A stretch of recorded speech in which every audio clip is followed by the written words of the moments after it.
After over 70 years of being the most iconic brand in sports reporting, Sports Illustrated went woke a few years ago, and now they're broke. The media conglomerate that owns the trademark, Sports Illustrated, revoked the license to the publisher, and the publisher has laid off almost their entire staff. And as Newsweek magazine reports, conservatives cheer the mass layoffs at Sports Illustrated. Yes, we are, because when your magazine goes from publishing iconic covers like these to covers like this, then you deserve to go broke. And it wasn't until the liberal pandemic hit, or the woke mind virus, as some people call it, that the coveted swimsuit edition started putting 250-pound, quote, models on the cover, like this and this. Of course, if we wanted to look at 250-pound women, we would go to Walmart. When we get the Sports Illustrated swimsuit edition, we want to see women like this, and this, and this, and this, and this.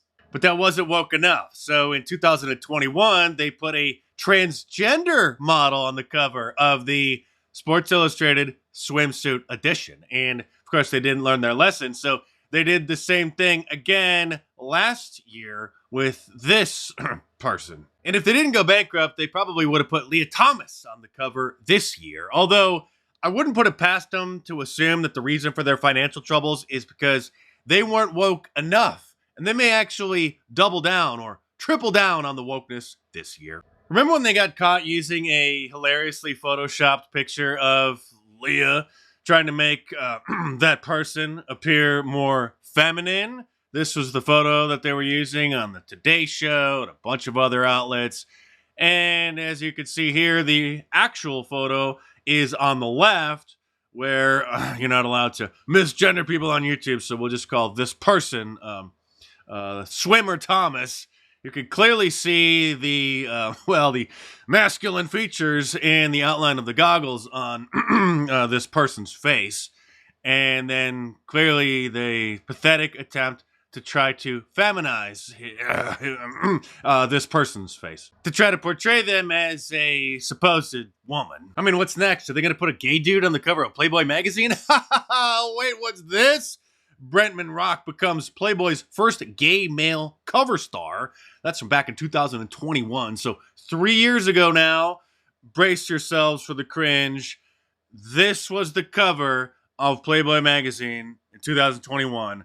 A gay dude dressed up in the iconic bunny costume on Playboy magazine. It only makes sense once you understand cultural Marxism and that there is a well-funded and well-organized plot in order to, pervert and destroy everything in Western civilization. But things are getting weird all over. Sports Illustrated recently had some problems because they got caught publishing a ton of articles written by ChatGPT and then crediting made-up fake writers for the stories. And the infotainment industrial complex has gotten so bizarre that Fox News is now bringing psychics in studio to give readings about what we can expect with the election this year. I would like, Paula, for you to give me a reading on President Trump. Just the one card? One card. One card. Let's do just one card. We like that one. This would even be bizarre for one of those morning shows like Good Morning America or The Today Show, which just puts out a bunch of pop culture nonsense for the mentally enslaved masses. But this is what Fox News primetime has become now.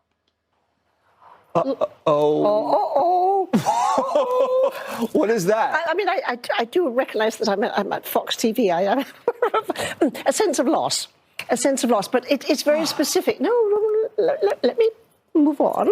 Okay, let me move on. That's enough. This from the most powerful supposed conservative cable channel that has gone so woke that they're now celebrating LGBTQ Pride Month.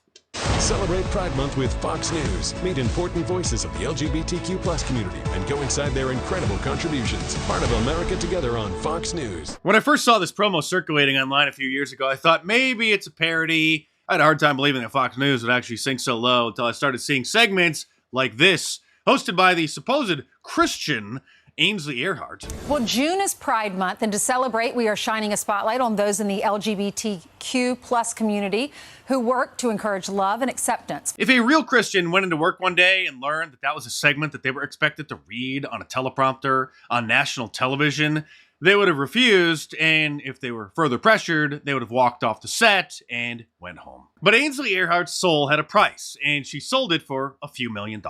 And this is why there's an entire chapter in my new book, The War on Conservatives, on cowardly conservatives, because we're not just opposed by the Marxists and the Democrats, we're also up against rhinos, Republican in name only, and cowardly conservatives within our own party. So if you haven't read the book yet, order it in paperback from Amazon.com or click the link in the description below and check it out.